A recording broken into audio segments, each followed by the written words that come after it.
Good morning, everyone. I'm Johnny Thompson, Marketing and Communications Director here at RiskSTOP, and thank you all very much for joining us for our latest RiskSTOP Risk Management webinar. Now, a significant proportion of commercial and industrial fires are connected with hot works, yet when it comes to risk improvement requirements around hot works at RiskSTOP, we found that they're largely misunderstood and also quite challenging to achieve compliance around. We normally achieve compliance with around 90% of risk improvement requirements here at RiskSTOP, but that figure drops to around 60%. So there's quite a lot of confusion, despite the fact that the hot works can have quite a severe impact, which is why we are running this webinar today.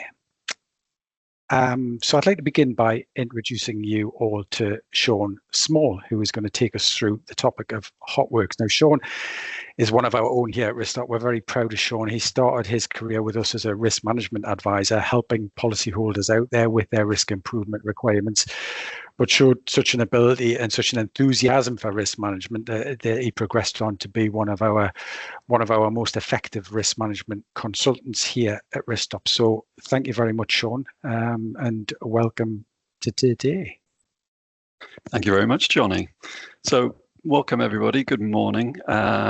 Just today, hope to give you all a better understanding of what we would expect from a risk management perspective as risk consultants.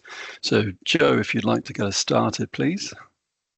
Just to say as well, if any point in time a question comes to mind, please feel free to throw your question into the chat. We may interrupt Shaun and ask him that question, but we may also just leave those questions to the end. But by all means, use the chat to raise your questions as we go through Shaun's presentation. Thank you.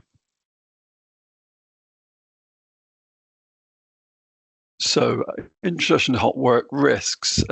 Fires, as Johnny mentioned, caused by contractors' hot work account for around 15% of commercial and construction fires in the UK. I should point out that figure varies depending on who you're asking. So any of our underwriting friends who have a more accurate description, feel free to message us afterwards with regards to that. In the last 4 years, RiskSTOP, we've raised really 8,000 risk improvements regarding hot work. And as Johnny mentioned, we get about a 60% clear up rate with regards to those. Some of the areas for concern, so lack of adequate fire watch procedures. We'll see some examples of that coming up. Inadequate fire protection measures on site during work. Failure to fully assess and control contractor activities around hot work tasks. Generally, those of you out there who are client-facing brokers, managing agents, etc., this is the one you'll notice most if you're going on site. There's a visitor book, nobody's ever signed into it, or certainly not for several years. No insurance checks carried out on contractors. A lack of general contractor controls, let alone regarding hot works. And then risk assessments, insufficient training for personnel. And it doesn't need to be dedicated training, but it's the right person for the right job with regards to managing hot works. Next slide, please, Joe. So what is hot work? So we need to differentiate today between hot work in processes, which is an entirely separate thing, but welding, grinding, sort of things you might see on an engineering risk, motor trade, etc. We can look at that separately another time. Predominantly here, we're looking at risks that are introduced on source from a third-party contractor. This includes welding, cutting, grinding, brazing, etc.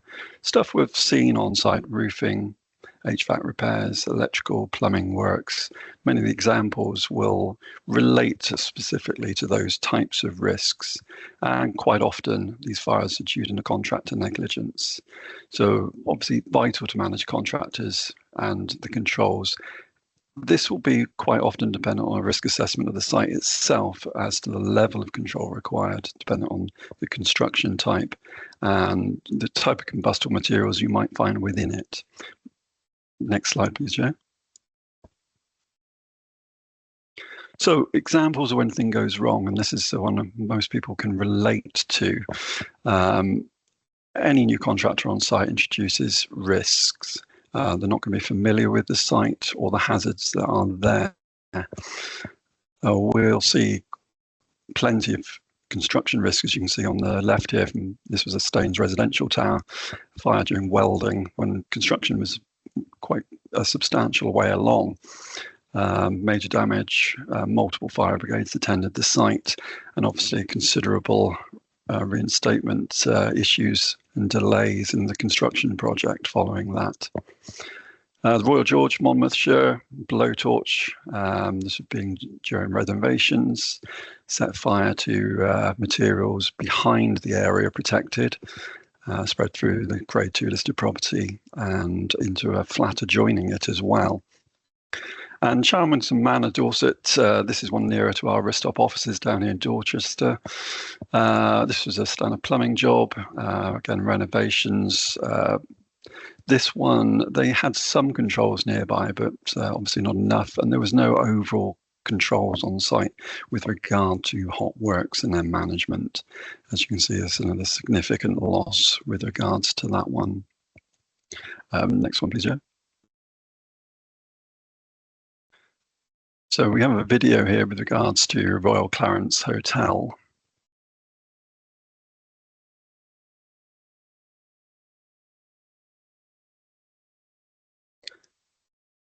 Now, it's unclear with regards to the cause of this fire. It actually started in the property. You can see the scaffolded to the left, which was being refurbished, and hot works had been completed that day. But because it was totally destroyed, there's no evidence in regard to the final report as to what caused the fire to spread into the upper floors and the roof of the Royal Clarence. It's a building I'd been to a few years beforehand with regards to this. And you can see the sort of, those of you local to the area will know how much damage there was to Exeter City Centre following this fire, and the hotel was subsequently demolished. So common failures, misunderstanding of the hot work permits. We'll come on and show you a copy at the end briefly with regards to that. Insufficient monitoring of contractors. Again, this is one we'll see across most sites with regards to signing people in, checking for their risk assessments, etc., checking their insurance controls. Lack of fire protection. So fire extinguishers comes up quite regularly with regard to lack of access for them on claims, sprinklers inhibited, suppression systems, and poor communication between clients, contractors, and fire safety teams on site.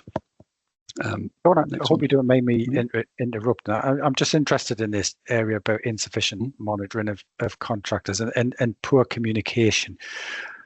What's the thinking behind this? In some ways, this connects to the misunderstanding around hot works and its severe implications. Is this just because people don't perceive the risk around this, or is this even almost a typically British thing where we don't like to interfere with somebody else's task or someone else's role? What do you see as the kind of common cause behind this? Probably quite a lot of that. Some examples I've seen when I've been out and about, farm risks. I saw an electrician who'd used a stack of hay bales to build a little platform so he could get to a distribution board, which he was working on at the time, which is not ideal. Jersey, building polystyrene insulation, contractors were using angle grinders. Now, the hotel had actually reasonable setups. They did insurance checks. They had a hot work permit system. One hadn't been filled in for this work because the contractor didn't believe that using angle grinders, and there were sparks flying everywhere, was hot work. Yeah. So yes, it's that lack of understanding of this is something we should be looking at. I was on site at a thatched pub where we were literally discussing hot work controls, and a contractor turned up from the pub management company. Nobody was expecting him on site. Nobody knew what he was going to be doing. And it was a good example of it's right time, right place for us. But to be able to point out to the client, actually knowing who is on site and what they're doing should be a basic tenet for any business, really, regardless of hot work controls. Yeah, brilliant. Thanks, Shaun. Okay. Next slide, please, Joe. Well, we don't do hot work. So this comes up time and again, not just when we're on site doing surveys, but with regards to feedback to our RMA team, our assist team in the office, from insureds, managing agents, brokers. And I think this is possibly the biggest misunderstanding with regards to where you may require this. This isn't going to be a regular occurrence for most small businesses. Projects like installing commercial kitchens, solar panels, equipment replacement, all of those can obviously involve hot work, cutting out old panels, etc. Contractors should provide suitable risk assessments, and clients should be asking for that. It's knowing what you don't know sometimes with regards to this risk. I quite often go on site and I say we have quite a long conversation with regards to why we're looking at this, and hopefully put enough information in their head that if 2 years down the line somebody says, well, we've got some renovation works going on, it will trigger enough in them to say, hang on, we need to just look at this and make sure our controls are suitable, and make sure the contractor controls are suitable as well, because it wouldn't be unknown for contractors to come on site without a hot work permit, without risk assessments, without suitable controls. And clients knowing what they're asking for and looking for is an important step in the management of this. If hot work's necessary, obviously ensure contractors have proper assessments, method statements, insurance, tracking who's on site, going back to signing in contractor controls in general, and that they manage their risks effectively. And that may not be direct supervision over them, but just having an understanding of what they're doing on site and where. Control measures, conduct risk assessments before any hot work begins. This will come back again and again with regards to the initial risk assessment. Obviously, understanding the level of risk between a block work building with offices in it with very limited combustible materials to a grade 2 listed building with timber, joist floors, lining inside, the very different risks. So assessing that risk is obviously very important. Again, checking what the contractors are providing, ensuring the client's communicating well on site. This is important with regards to even the larger sites will be aware of the Notre Dame fire a couple of years ago. There was very limited communication on that site between the relevant personnel, despite them having a dedicated fire warden on site, which caused a significant delay in the fire brigade being notified of the flight of the fire. So, and controlling the areas and monitoring adjacent spaces. Again, we'll see some examples in a minute where sparks or heat could spread, but it's quite common for fires to start just behind where work's being completed or under floorboards or areas where it may not be monitored or initially noticed. Next one, please, Joe.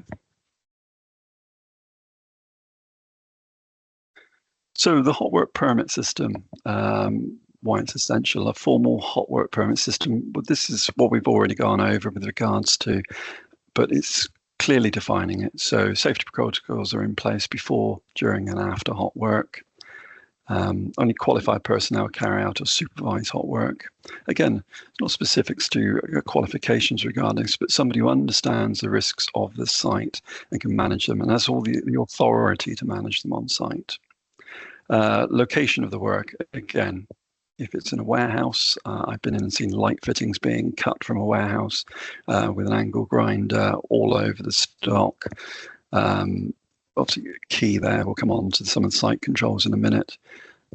Duration and time span of the permit. Again, these should ideally be for one task, one job on site, be signed off accordingly, and not for multiple days or multiple tasks during whatever work's going on. Next one, please, Joe. Fire protections, obviously a key one. Again, we've got a video here for Notre Dame, if you wouldn't mind running that, Joe.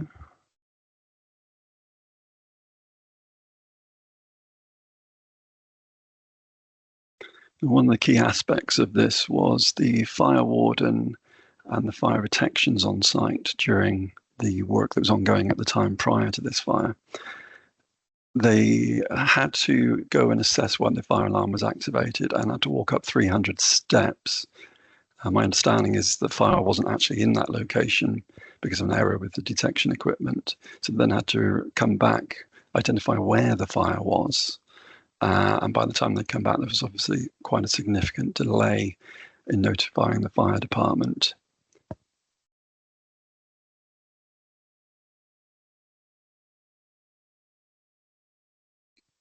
Obviously significant damage to the roof area of the building.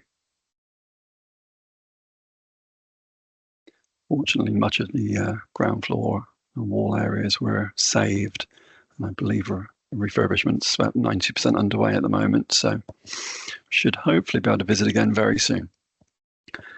So active fire protection systems, sprinklers must obviously stay functional during hot work. Obviously, most insurers will have some form of impairment procedure for regards to sprinklers.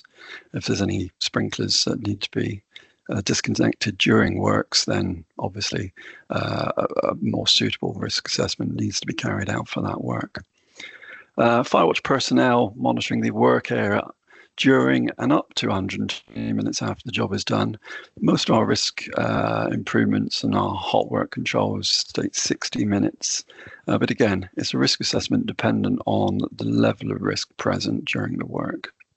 Ensuring accessibility to suitable fire extinguishers, as mentioned previously, there are always gaps in coverage, and not having an extinguisher seems to come up quite regularly, especially in listed building renovations, surprisingly. And obviously personnel trained to use them. Again, not uncommon for people to have them nearby and not know how they work. If we could have the next one, please, Joe. So precautions around the hot work area. Obviously, a perimeter is ideal. Now, not everyone's going to be able to achieve a 10 meters radius around it. Ideally, of course, that if you don't need to do any hot work, or if hot work can be removed from the site, do so. But it has to be done inside. Keep the area clear. Cover combustible surfaces with non-combustible materials. Remove any flammable liquids, debris, clear that up. Enclosed equipment, it's a very specialist one, but check tanks, containers for flammable concentrations again, and monitor for hot spots during the work. Thermographic tests on larger risks or more important risks will certainly be useful during this period. Next one, please, Joe.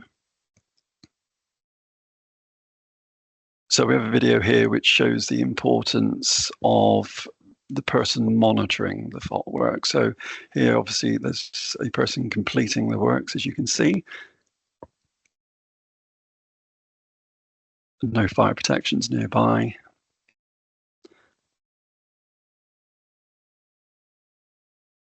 And inadequate response. This is obviously at the extreme levels of what can go wrong, but it shows how quickly things can go wrong if they're not managed correctly. I don't know in this particular one if this was a site maintenance operator or a contractor with regards to causing the work, but it's a good indicator of what can go wrong and how quickly it can go wrong. Next one, please, Joe. So, conclusions and best practices.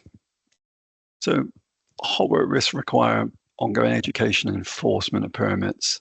Now, again, this is one subject to risk assessment, and it's important with regards to brokers, managing agents, etc., that they are the ones who have an understanding of what we'd be asking for on site. We see a very small percentage of overall risks.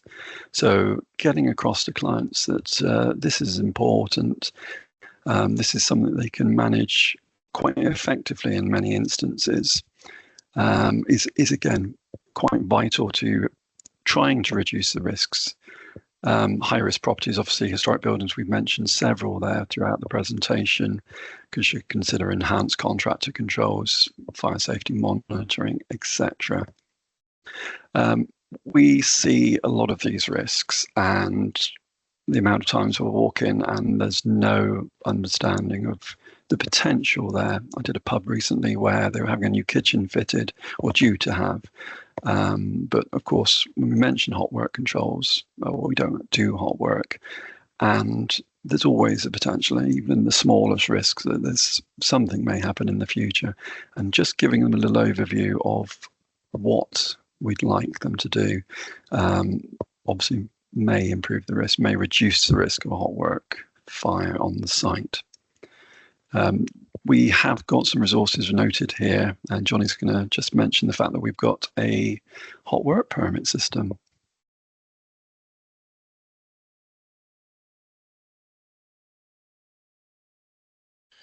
You muted, Johnny. Sorry, everyone. Made the old muted mistake. Schoolboy error. Joe, would you mind switching over to the RiskSTOP.co.uk website? Yeah, and then can you head to the resource library? And then our risk guides that fall within that, and then scroll down to, hot works permits, everything you need to know. You'll see that there's a page there covering many of the aspects that Shaun's mentioned, which may be useful for you to, pass on to clients. But also within that, we now have a downloadable hot works permit, which seems to be taking a little bit of time with Joe's connection to load up, and you probably won't be able to see the detail on that. But I think these are particularly useful. Ian kindly commented a little earlier where he said, I find that clients are reluctant to tell their appointed contractors how to do the job and think they have it in hand. And I understand that. And as we've discussed, that's one of the primary barriers, isn't it, Shaun? I think having something like a hot work permit to hand in that situation really helps, where simply engaging with a contractor to ask the question, do you have a hot work permit here? And if they don't have one, demonstrating that you understand some of the elements of this and can pass that on are really useful. So I think this is an important tool in the armory, isn't it, Shaun? Absolutely, yeah. If you can get people having a better understanding of it, it means they should be more confident in asking these questions. And I often say on site, if somebody's likely to do hot work on your site and your contractor says, what's a hot work permit, then is that the person you want on site? Given what we've seen previously throughout this with regards to contractors causing fires on site, if they don't have a basic understanding of the safety protocols on site and what you expect of them or what your client expects of them, then possibly that isn't a contractor that you want on site. Yeah. Any elements, Shaun, of that hot works that particularly stand out and that you want to touch on? I think basically knowing who's going to be filling it out. I do see hot work permits on site, but quite often they're not completed. People will fill in the first section of who's going to be responsible for it. It's never signed off that the work was completed, never signed off that checks were completed afterwards. I'd say on a lot of property risks, especially listed buildings again, that fire watch after the work or during the work and after the work is the most important aspect of it, because it's not unknown for contractors to do something very quickly at 5 to 5, pack up, go home, close all the doors. I think you're right, Shaun. And Matthew joined in the chat earlier, and he made the point at the time saying for larger properties there should be at least be a small fire safety monitoring team there who can alert the authorities quickly. And we saw quite dramatically from your video, good reason for making sure that procedure is in place. Yeah, absolutely. It's again, it's going to be determined by the size of the risk. It's not one it's a grey area for obvious reasons. You may have a non-combustible building that's full of combustible materials, or vice versa. It's assessing the level of risk present, and then trying to introduce controls that, at least to some degree, manage that risk. Yeah. And I think we'll move on to any questions. Yeah, there was just that point, wasn't there, at the end there, that there is guidance available on the RiskSTOP website, which we showed you the path through to that. But if you simply visit the home page and then make that way through to risk guidance, you'll find a guide around hotworks and various other risk elements as well, and that'll also lead you to the hotworks.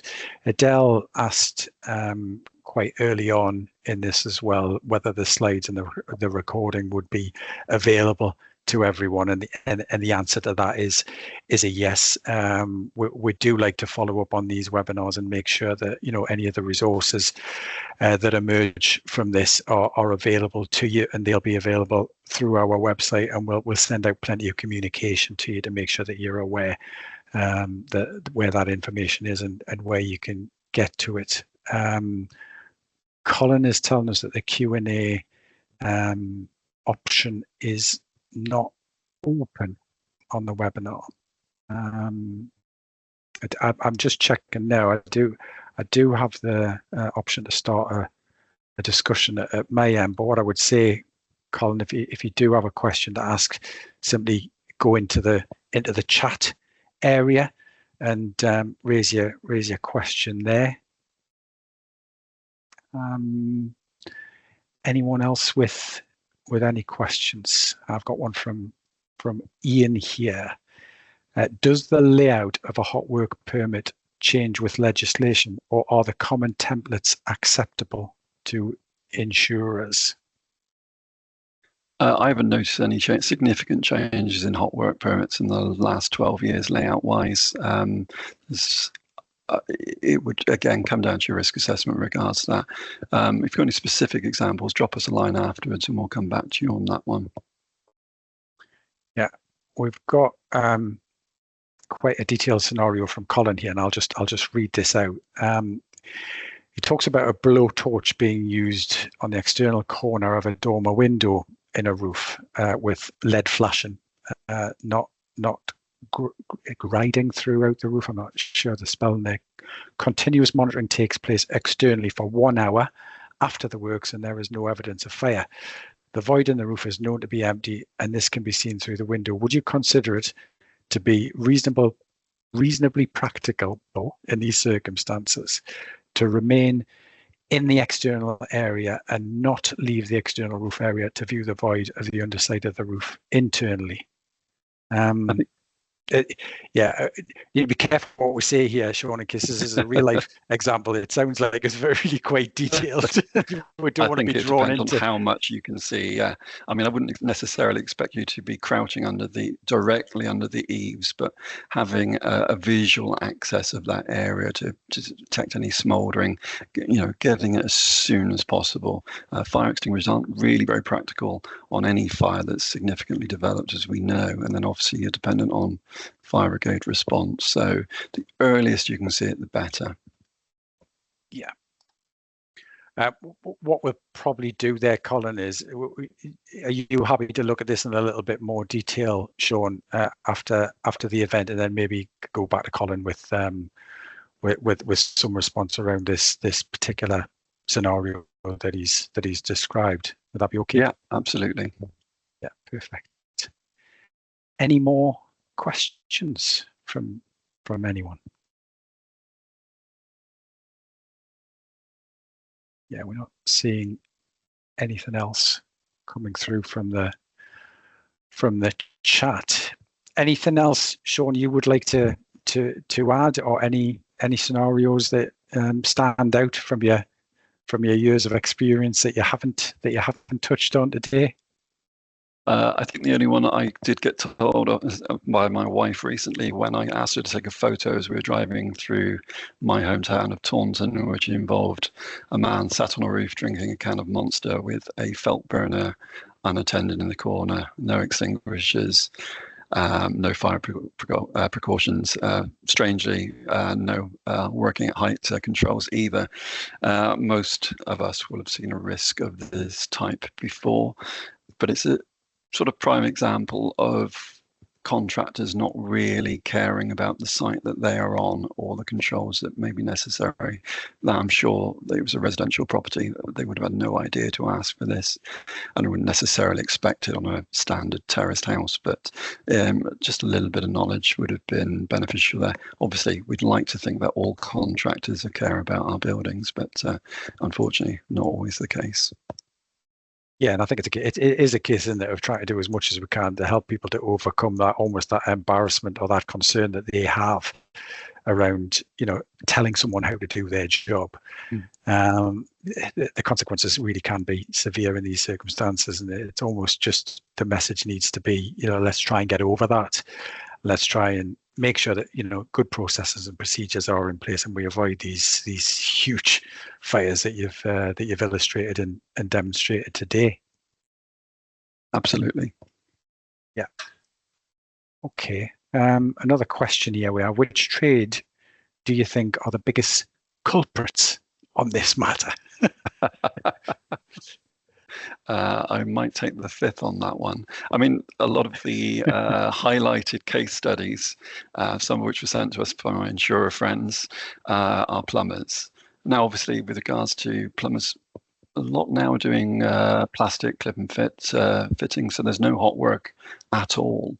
But there'll still be an element with regard to plumbing trade of soldering, blow torches, etc. So those are the ones that seem to come up, and I'd be very interested if anybody's got specific case studies they want to send through that identify others. As we mentioned there, flat roof renovation works quite often have a LPG or propane burner on the roof, cause of quite a lot of fires regarding that. So I'm sure there's a breakdown somewhere, but I've not been able to find specific figures, or I've certainly found figures that don't tie up necessarily with regards to the ultimate cause of the fires.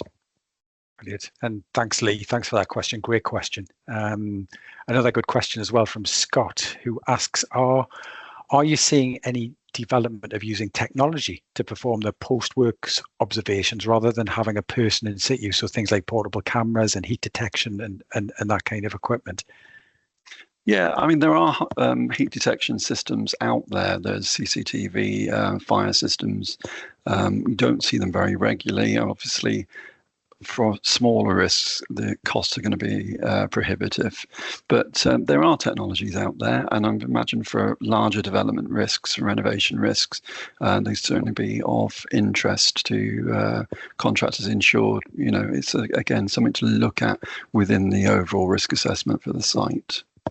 Yeah, Clive makes a good point. He makes a point that there's one rule for private domestic homes.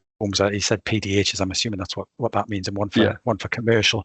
And a pity the health and safety executive doesn't focus on the small builders a bit more now and then. I guess it's all that case of capacity and how many inspectors you've got and so on as well. That would be their position, I guess, on that one. But it's true that there is a whole area that really isn't regulated here, or is regulated from the point of view of the small builders, but that probably isn't enforced enough. Yeah, absolutely. I'm familiar with a builder who's gone from 1 van pre-COVID to 11 vans now, and messages me quite regularly with regards to what he should be doing with regards to health and safety. And the answer to that is get somebody in who deals with health and safety.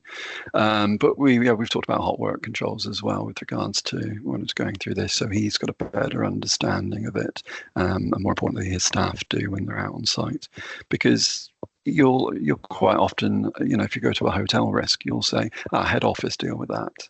Well, head office aren't on site when the contractors are there, so they are not going to be the ones who are checking that hot work permit system is used, that the works are checked for 60 minutes after, etc. So it comes back to that right person with the right knowledge. Yeah. Katie's got a good question. Under the Joint Code of Practice, it says an hour of continuous watch and then a further hour. Would you advocate that on all hot works outside those that are under the JCOP? I think so, yeah. Again, without seeing specific assessments for the site, ideally, of course, from our perspective as a risk management, we'd like the fire brigade to be there for the entire day, and several staff to be carrying out fire watches afterwards. But doing the absolute, doing the minimum will help. But obviously, we'd like people to be doing above and beyond with regards to that. Yeah. Who should be issuing, this is from John, who should be issuing the hot works permit? The property owner, occupier, or the contractor? Good question. Yeah, again, dependent on who's responsible for the works there. One of the samples we gave earlier, the contractor, the insured wasn't on site, the property owner. So it was important that the relevant contractors had those controls in place. So having that conversation before any works are started as to who's responsible for it, who's issuing them, and who's managing them is important. Yeah. And a question from Fiona asks, do you provide training for companies such as restaurant groups and so on? I'm certainly something that we can come back to you with regards to that. Yeah. Be in touch, and we'll get in touch with you after this. Yeah, I think it's probably fair to say we're approaching this in various ways, aren't we now, Shaun? That if you have a large client, I'm reading restaurant groups. So if you have a significant client with a nationwide network of outlets and so on, then that may be one where we could look at providing some face-to-face training or a webinar such as this to support you. We're also developing or have developed our product Instant Risk Guidance, which is another area that you can find on our website. And there is guidance available as part of that product, which offers a free risk assessment. It is instantly available to your clients.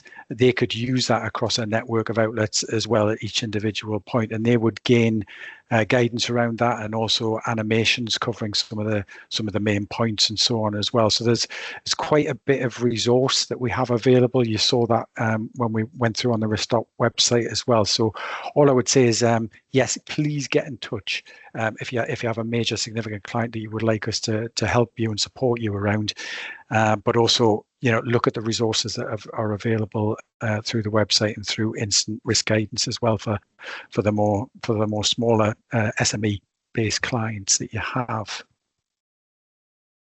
And I think that is it, unless there are any more questions from anyone. As I said, there will be some follow-up to let you know where the presentation is available to you. But if you do have any questions, please get in touch with bulletins@riskstop.co.uk, and we'll come back to you. Any questions that you think of after the event's ended, by all means, send those through as well. We like to make sure that we publish those questions that you ask and provide answers, because they do help others. And all I would say as well is keep an eye out for more content and more webinars coming from us. One area I think in particular we'll be exploring quite closely in the coming months is Martin's Law, for example. And you may see a podcast recording with the people behind that coming through on RiskSTOP, and I'd very much encourage you to listen to that in due course. It's going to be a big topic in 2025. But for now, all I would do is you should see something popped up, hopefully on your screen here, asking you to just give us a little bit of feedback on how you would rate today's webinar. So if you wouldn't mind just ticking one of the stars that you feel is appropriate there and submitting. That would be really helpful for us just to know in the future how things are and where things stand. You can already see that we've got a 4.7 rating from everyone. So clearly, Shaun, you've done a really good job today. So I'd just like to thank everyone for attending. Thank you for your feedback, and thank you, Shaun, as well, for your presentation, which has clearly gone down really well with the audience, and I would imagine has helped all you guys with your CPD requirements as well, which is always an important factor. So thank you very much for coming on, everybody, and we will see you hopefully again soon. Thanks.